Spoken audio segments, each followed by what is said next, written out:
네, 오늘의 말씀은 사도행전 17장 1절에서 9절 말씀 보도록 하겠습니다. 한 절씩 교독하겠습니다. 그들이 암비볼리와 아볼로니아로 다녀가 데살로니카에 이르니 거기 유대인의 회당이 있는지라. 바울이 자기의 관례대로 그들에게로 들어가서 새 안식일에 성경을 가지고 강론하며 뜻을 풀어 그리스도가 해를 받고 죽은 자 가운데서 다시 살아나야 할 것을 정언하고 이르되 내가 너희에게 전하니 이 예수가 곧 그리스도라 하니 그 중에 어떤 사람 곧 경건한 헬라인의 큰 무리와 적지 않은 귀부인도 권함을 받고 바울과 실라를 따르나 그러나 유대인들은 시기하여 저자의 어떤 불량한 사람들을 데리고 때를 지어 성을 소동하게 하여 야손의 집에 침입하여 그들을 백성에게 끌어내려고 찾았으나 발견하지 못함에 야손과 및 몇 형제들을 끌고 롭장들 앞에 가서 소리질러 이르되 천하를 어지럽게 하던 이 사람들이 여기도 이르매 야손이 그들을 맞아들였도다. 이 사람들이 다 가이사의 명을 거역하여 말하되 다른 임금 곧 예수라 하는 이가 있다 하더이다 하니 무리와 읍장들이 이 말을 듣고 소동하여 같이 읽겠습니다. 야손과 그 나머지 사람들에게 보석금을 받고 놓아 주니라. 아멘. 네, 오늘의 말씀은 이제 바울이 데살로니카에 가서 전도를 하다라는 말씀으로 하나님의 말씀을 보도록 하겠습니다. 바울이 성령의 인도하심을 따라 이제 마케도니아에 와서 첫성 빌립보에서 복음을 전하며 하나님이 일을 할 때 많은 일을 겪었죠. 네, 우리가 빌립보서를 한번 몇 년 전에 배운 적이 있는데 사도행전을 통해 빌립보에 갔던 이 이야기를 우리가 또 예배 시간에 배우면서 이 수요 예배 때는 빌립보서를 다시 한번 하고 싶다라는 생각이 들어서 이제 시편 150편이 다 끝났기 때문에 이번 주부터는 빌립보서를 해야 되겠다라고 생각을 하고 또 준비를 했습니다. 어쨌든 그 빌립보에 가서 참 많은 일이 있었습니다. 자세곡감 장수 루디아에게 복음을 전하고 그 루디아의 집을 이 빌립보에 이제 빌립보의 교회가 이제 루디아 집에서 사실은 쓴 거죠. 그런 아주 뭡니까 역사적인 사역이 이루어졌던 것도 있고 또 귀신 들려 고통받고 있는 여종에게서 귀신을 쫓아주는 그 선한 일도 하였습니다만은 그 귀신 쫓아주는 선한 일 때문에 또한 뭡니까 그 여종의 주인들로 인해 자신의 수입이 끊어졌죠. 귀신 들려 점치는 그 여종을 딱 데리고 있으면 그 형 때문에 돈을 벌던 사람들이 그 여종이 귀신이 가서 이제 능력이 사라져 버리니 무당의 능력이 사라지니 많은 이익을 기대하던 소망이 끊어지니까 또 바울을 고발하죠. 그래서 많은 매를 맞고 감옥에 갇히는 참 억울한 일도 겪었습니다. 근데 또 그 억울한 일이 또 선하게 바뀌죠. 지진이 일어나고 막 옥문이 열리고 이름에도 불구하고 도망가지 않은 이 바울을 통해 간수와 간수의 모든 집안이 복음을 듣고 세례까지 받는 놀라운 구원의 역사가 또 일어난 것이 또 빌립보였습니다. 그리고 빌립보에서 이제 우리는 알게 됐죠. 바울이 로마 시민권을 가진 사람이구나라는 걸 알게 됐습니다. 그래서 이제 어쨌든 빌립보를 떠나 바울은 이제 데살로니카로 이제 전도한 내용이 오늘 본문의 내용이에요. 우리가 계속 좀 지도를 보게 되는데 2차 지도 여행을 한번 보게 되면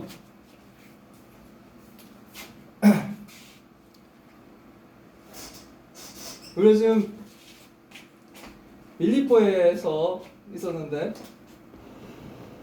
암비볼리라는 곳이 여기고 아볼로니아라는 곳이 여기고 데살로니카 여기예요. 여기서 그러니까 빌립보에서 하룻길 암비볼리까지, 암비볼리에서 아볼로니아까지 또 하룻길, 또 아볼로니아에서 또 데살로니까지 하룻길, 이렇게 이제 요만한 거리를 떨어진 곳을 또 이제 바울이 가서 한 이 데살로니카에 오늘 2차 전도 여행이죠. 쭉 이렇게 와서 644km의 그 먼 길을 또 걸어서 빌립보에 갔다가 빌립보에서 많은 매를 맞고 또 데살로니카로 가는 그런 이제 여정이 여기까지 지금 진행되고 있는 거예요. 지도를 한번 보시면 좀 이해가 되지 않겠나 싶습니다. 본문으로 돌아가면 이제 금방 지도를 보고 말씀드렸던 암비볼리와 아볼로니아를 경유하여 이제 데살로니카에 도착하게 됩니다. 암비볼리아 아볼리오니아는 데살로니카로 가는 로마에서 만든 로마는 도로를 잘 만들었죠. 가는 데마다 도로를 만들었기 때문에 왜 빨리 신속하게 군대를 보내 그것을 점령해 버리는 거죠. 그래서 로마가 만든 간선도로 위에 위치한 해안가 도시이고 데살로니카는 마케도니아의 수도가 데살로니카예요. 그러니까 데살로니카는 되게 큰 도시가 되죠. 하루길 정도씩 이렇게 가는데 성경에는 이렇게 한 줄로만 데살로니카에 갔다라고 표현하지만 데살로니카에까지 거리는 150km, 151km 정도 됩니다. 그러니까 이 먼 길이에요. 사실 걸어서 다니기에는. 그 먼 길을 걸어서 데살로니카에 도착하게 된 겁니다. 데살로니카에서는 빌립보성에서는 없었던 유대인의 회당이 있어요. 그래서 바울은 자기 관례대로, 바울의 관례는 뭡니까? 1차 여행 때 했던 대로 가는 곳마다 유대인 회당이 있는 곳에서 복음을 전했었는데 지금 빌립보에는 없었지만 데살로니카에는 이 유대인의 회당이 있었어요. 그래서 그리스도와 복음을 전하는 방식을 예전에 1차 여행 때 쓰던 방법 그대로 지금 바울이 그 방법을 쓰는 거예요. 빌립보에서는 회당이 없어서 기도할 곳을 찾다가 자색 옷감 장소 루디아를 만나는 역사가 일어났죠. 그래서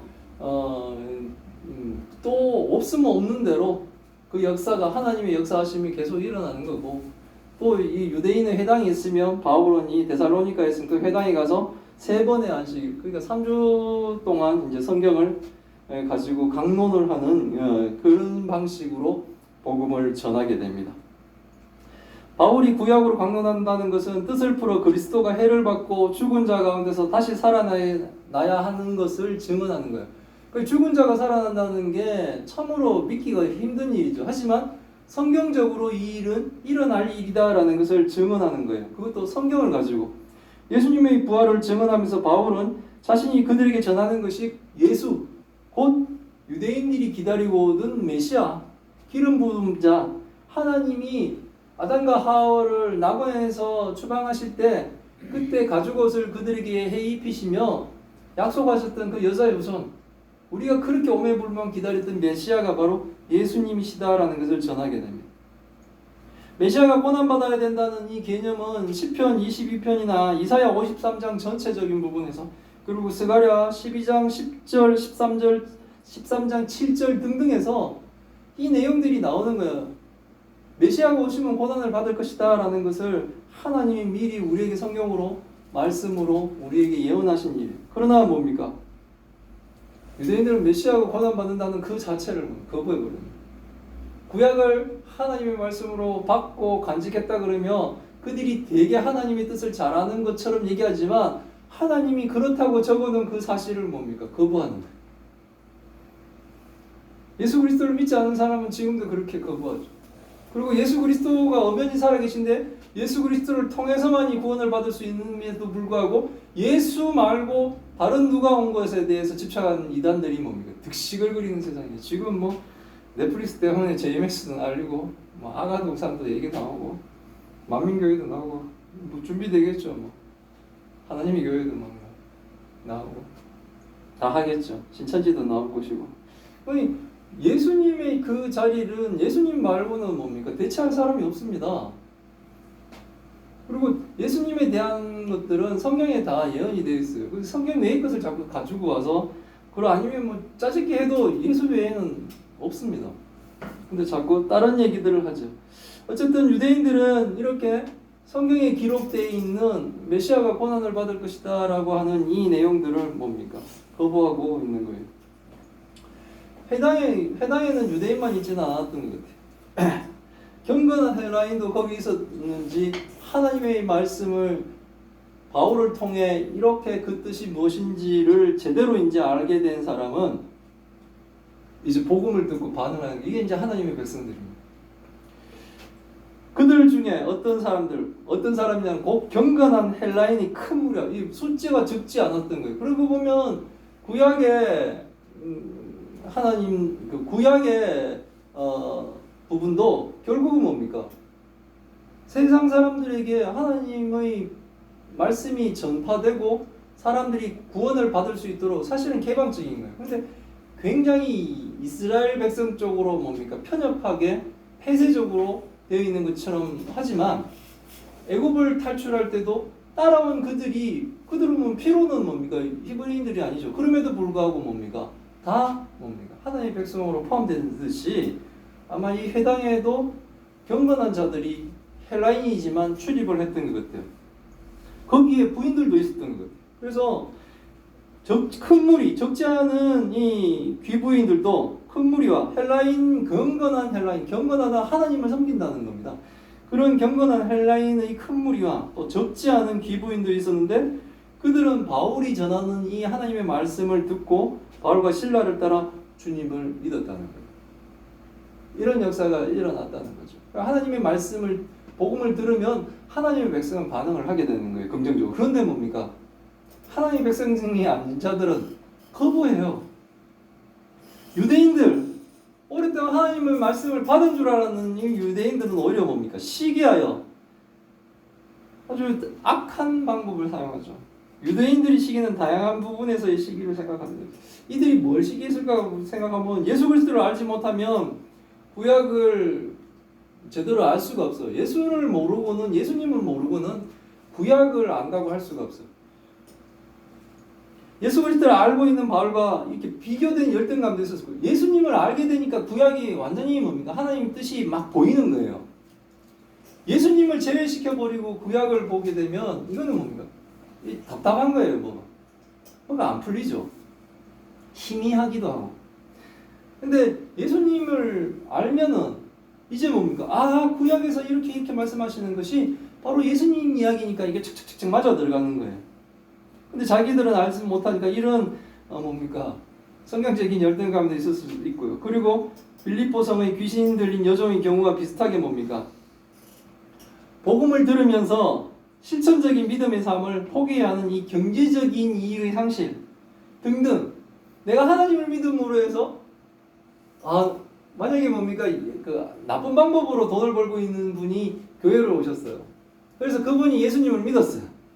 근데 예수님을 믿으니까 지금 자기가 벌고 있는 이 경제적인 활동이 수입도 많은 이 활동이 이게 하나님 뜻과 만약에 이게 대치가 되면 어떻게 돼요? 그걸 그만둬야 되잖아요. 그런 갈등들도 생기는 거예요. 당연히 이제 하나님을 믿는 사람은 이것은 하나님이 기뻐하지 않는 방법이구나 하면 그것을 포기해야 되는 거예요. 이런저런 여러 가지 그런 것들이 유대인들로 하여금 시기하게 했을 겁니다. 그들은 단지 마음으로 시기만 한 것이 아니었어요. 이들은 물리적인 박해를 가게 됩니다. 저작거리 불량배들, 이 깡패를 데리고 갔다는 얘기입니다. 불량배들을 데리고 때를 지어 데살로니가 성을 소동합니다. 데살로니가 전체에 폭동과 같은 이 소동을 일으키게 하는 거예요.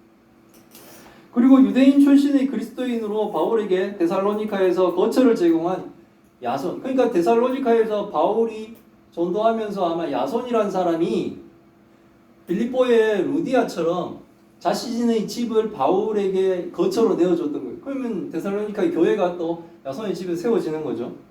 근데 시기한 유대인들이 이 야손의 집을 불량배들을 데리고 간 거예요. 이거 깡패들 데리고 그 집 쳐들어갔다는 거예요. 그래서 데살로니카 백성에게 끌어가려고 바울 일행을 막 그 집을 뒤지면서 찾았던 거예요. 근데 찾지를 못합니다. 유대인들이 야손의 집에서 바울 일행을 발견하지 못하니까 이번에 그 야손과 데살로니카에 전도한 기독교인 형제 몇 명을 데리고 데살로니카 읍장 앞으로 이제 끌고 나가는 거예요. 빌립보에서도 시장에 관원들에게 거짓으로 바울을 고발해서 잡아가듯이 이번에는 야손과 몇몇 선지자들을 이렇게 끌고 간 거. 거기서 유대인들이 소리질러 읍장들에게 고발하면 천하를 어지럽히는 사람들이 데살로니카에 도착했습니다. 있습니다. 라고 얘기합니다. 지금 데살로니카 소동이 막 일어나는데 천하를 누가 일으키고 있어요 지금. 불량배를 동원한 시기하는 유대인들이 지금 하고 있는데 자신들이 범인인데 누구보다 자기가 범인인 걸 알잖아요. 그럼에도 불구하고 뻔뻔스럽게 바울을 잡기 위해 거짓말을 하고 있는 거예요. 이들이 고발하는 천하를 어지럽히는 사람은 누구예요? 바로 복음을 전하는 바울 일행이죠. 천하의 사람들을 구원하기 위해 복음을 전하는 사람들을 반대하는 사람들의 눈에는 천하를 어지럽히는 사람으로 보는 거예요. 근데 실제로 누가 천하를 어지럽히고 있어? 시기한 유대인이 그런 거예요. 악인들이 이렇습니다. 악인들은 뻔뻔하죠. 지금도 마찬가지잖아요. 죄를 지었는데 자기가 떳떳한 것처럼 어떤 사람은 책 꺼내고 어떤 사람은 뭡니까? 자기 죄는 다 듣고 남의 죄는 파헤치고. 세상은 뭡니까? 악인들 세상입니다. 어제 그 꽃고문가 거기 보니까 옛날에 부천 성고문 사건에 있었던 권인숙 양 그것이 이렇게 얘기를 하면서 거기 참 삶을 꼭 예수님처럼 사셨던 조양래라는 그 변호사님 너무 일찍 돌아요. 40몇 살에 폐암으로 돌아가셨는데 왜 세상은 그렇게 좀 선하게 사는 사람들을 하나님이 그렇게 일찍 데려가시고 거기 여자 그 작가 한 분이 나와서 하는 게 그게 있더라고요. 악인들은 잘 사는 악인들의 특징은 잘 삶. 세상에 이 백년도 못 사는 이 세상에 그 짧은 순간에 우리가 그걸 가지고 그 사람들이 잘 산다. 그 사람 말하는 건 경제적인 부분이겠죠. 왜 악인들의 특징은 잘 살까? 뭐 마찬가지죠. 친일파들이 잘 살죠. 근데 여기서 끝나버리면 세상 억울한 건 우리 진짜 제대로 하나님을 믿는 사람들이에요. 우리는 억울하죠. 왜? 그들이 그렇게 잘 살고 그냥 끝나버리면 세상은. 근데 세상은 그렇지 않습니다. 하나님은 심판이 있다는 거예요. 어쨌든 이 악인들은 바울을 세상을 어지럽히는 사람이라 그러면서 바울을 막 고발하려고 바울을 도와줬던 이 야손과 그 몇몇 사람들을 막 잡아가고 이랬습니다.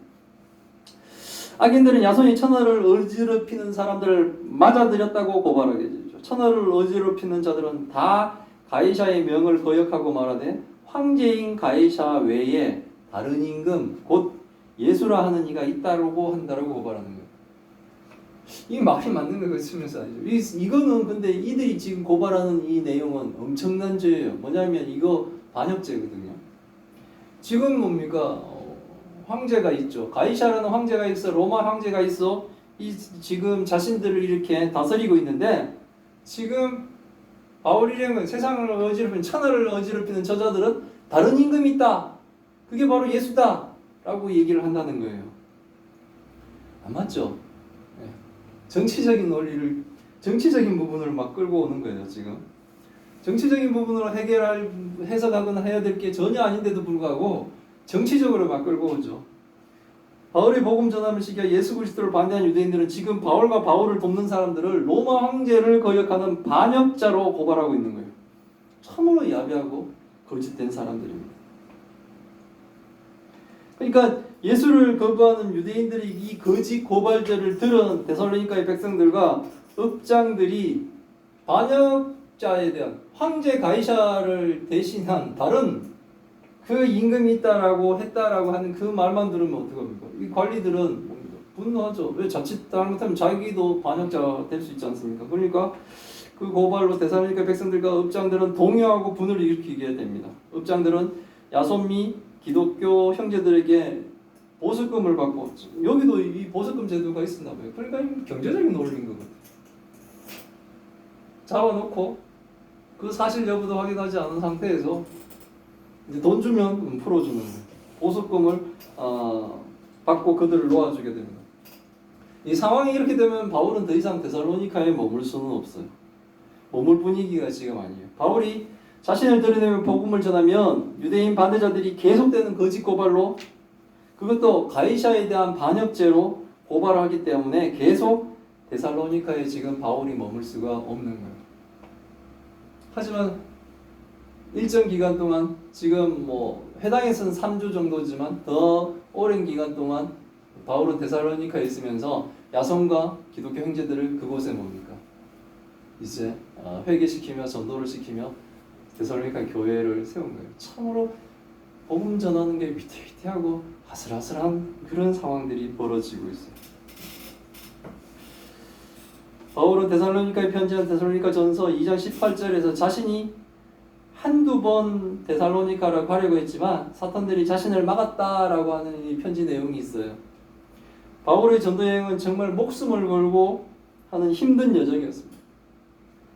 왜 저렇게까지 할까 하면 정말 하나님에게 메인 자가 아닌가 그런 생각이 들어요. 왜 하나님을 저렇게까지 믿어야 되는가 그러면 하나님께 메인 자들이기 때문에 그렇습니다. 우리도 그렇습니다. 데살로니가 회당을 출입하는 경건한 헬라인 무리와 적지 않은 기부인들과 아주 대조되죠. 극렬히 반대한 유대인들, 이들이 아주 크게 되는 게 데살로니가에서 지금 이방인이었던 헬라인 그들은 지금 바울의 복음을 들으면서 예수 그리스도를 영접하고 하나님의 백성이 막 되어가는데 오랫동안 하나님의 말씀을 받들고 있다고 해왔던 유대인들은 지금 뭡니까? 격렬하게 하나님을 대적하고 있어요. 이게 교회에 우리가 다니면서도 조심해야 될 게 태어날 때부터 하나님을 믿었고 쭉 교회를 다니고 있음에도 불구하고 정말 하나님을 내가 믿는가 안 믿는가에 대한 부분은 뭡니까? 우리가 점검을 좀 해야 돼요. 그렇지 않으면 어느 순간 어느 조건만 주어지면 격렬하게 반대하는 유대인들 같은 모습을 볼 수가 있다는 거죠. 참 성도라면 복음에 반응하고 참 성도라면 성도의 온전한 삶을 살아가는 거예요. 자신이 많은 이익들이 떨어져 나갈지라도. 근데 그렇지 않으면 뭡니까? 시기하고 격렬히 반대하며 거짓말까지 섞어가며 또한 불량배들을 동원하면서까지 하나님을 반대하는 자가 될 수가 있습니다. 헬라인이면서도 어떤 이들은 여자이면서도 어떤 이들은 복음을 듣고 구원을 받는데 구약을 맡은 자로 회당에서 구약을 안식일마다 강론하고 토론하며 그렇게 메시아를 기다려왔던 유대인들이 오히려 메시아가 왔음에도 불구하고 예수 그리스도를 거부하며 하나님을 대적하는 이 안타까운 사건들을 데살로니가를 통해서 보게 돼요. 사도행전이 데살로니가서를 쭉 보는데 정말 안타깝다는 생각입니다. 왜 이렇게 격렬하게 하나님을 거부할까? 이들이 자신이 들은 이 부분이 자신과 좀 다른 생각을 가졌더라도 자신의 생각을 한 번쯤 의심해보며 저 사람 말이 맞을까 틀릴까를 생각해보며 하나님 말씀을 다시 곱씹어보며 그리고 뭡니까? 하나님께 기도하며 뭐가 옳은지 자신한테 그 길을 가르쳐달라고 기도하며 이렇게 순종하는 마음으로 갔다면 이들은 뭡니까? 구약을 어렸을 때부터 들은 자들이니 오히려 더 하나님께 접근하기도 편하고 하나님을 이해할 수도 있었을 텐데 이들은 뭡니까? 하나님을 거부하며 예수 그리스도를 거부하며 오히려 예수 그리스도의 복음을 전하는 자들을 잡으려고 하고 또 형제들을 잡아다가 보석금을 받아내고 이런 일들이 벌어지는 거예요. 이런 안타까운 이 데살로니카에서 일어났던 이 사건들 이것을 우리도 뭡니까? 반면교사를 삼아야 돼요. 우리도 마찬가지예요. 가장 구원에 가까운 자리에서 구원을 받지 못한다면 그거보다 안타까운 일은 없는 거예요. 교회를 막 다니면서도 만약에 구원을 못 받는다면 세상에 이것보다 더 안타까운 일이 있을까요? 혹시 우리가 구약을 먼저 받은 유대인처럼 예수 그리스도를 먼저 알고 교회를 다니면서도 참 성도, 참 교회로 온전하지 못한 것은 아닌지 좀 살펴보는 시간이 되었으면 그러면서 우리가 더욱더 뭡니까? 하나님을 알기를 바랍니다. 성경을 통해서만 알아야 돼요. 성경을 통해서 하나님을 더 알고 하나님이 우리를 구원하신 그 은혜를 알고 그리고 하나님의 전능하심을 좀 믿으시길 바랍니다. 힘든 거 여러 가지들 많죠. 우리들 많죠. 세상을 살 때는 자기들 형편에 맞게 어려움들은 다 가지고 있어요. 그 어려움을 하나님께 내려놓으면 또 하나님이 그 일을 해결하시는 것을 보며 그 경험들이 우리한테 있어야 돼요. 하나님이 이렇게 해주시는 그 경험들을 계속 뭡니까? 경험해 나가길 바랍니다. 그래서 믿음이 더욱더 좀 강화가 되고 우리의 두렵고 떨리는 마음이 있다면 하나님께 내버려. 내가 걱정해서 할 일도 아니고 내가 내 능력이 있어서 그 일을 해결할 수 있는 능력도 나한테는 없는데 하나님은 하시잖아요. 저는 이렇게 쭉 지나보니까 그게 이렇게 왔고 또한 가겠구나라는 생각이 들어요. 그러니까 하나님께 내어놓고 하나님의 처분을 바라고 하나님과 동행하는 우리 예수사랑교회 성도와 교회가 다 되기를 기원합니다. 아멘. 아멘. 예, 기도하겠습니다. 하나님 감사합니다. 오늘의 말씀을 통해 하나님의 뜻을 알게 하시니 감사드립니다. 우여곡절이 많았던 빌립보 성을 떠나 데살로니가에 도착한 바울 일행이 회당에서 복음을 3주간 가르치니 경건한 헬라인의 무리와 적지 않은 귀부인들이 바울의 권함을 받고 예수 그리스도를 믿는 놀라운 역사가 일어났음에도 불구하고 오히려 구약을 먼저 받은 자로 하나님이 택한 백성이라고 자부하던 유대인들이 이미 오신 메시아 예수 그리스도를 거부하며 거짓된 고발로 바울 일행을 잡으려고 하고 바울을 잡지 못하니 바울을 도운 야손과 기독교 형제들을 가이사의 명을 거역하여 다른 임금 예수를 섬긴다며 반역죄로 고발하는 악을 행하는 것을 배웠습니다. 하나님, 우리가 예수를 먼저 알았다고 하면서 교회를 먼저 다녔다고 하면서도 혹시나 예수 그리스도를 거부하는 어리석은 유대인의 모습이 우리에게서 보이지 않게 하옵소서. 바울을 시기하여 예수님을 거부한 악인들의 죄를 보며 우리는 예수 그리스도를 우리 구주로 믿으며 하나님을 섬기는 참교회 참성도가 되기를 간절히 바랍니다. 하나님, 우리를 불쌍히 여겨 주옵소서. 하나님, 또 큰 병으로 고통받고 있는 주의 딸들을 기억하셔서 그들의 병을 하나님 치유하여 주시고, 하나님 또 반가운 소식으로 아버지와 힘들었던 그 병마를 또 이겨나가고 있는 성도의 이 말씀을 전해 들었습니다. 하나님 감사드리며 모든 것이 완전하게 해결될 수 있도록 주님 도와주옵소서. 이 모든 말씀 우리 주 예수 그리스도 이름으로 기도드리옵나이다. 아멘.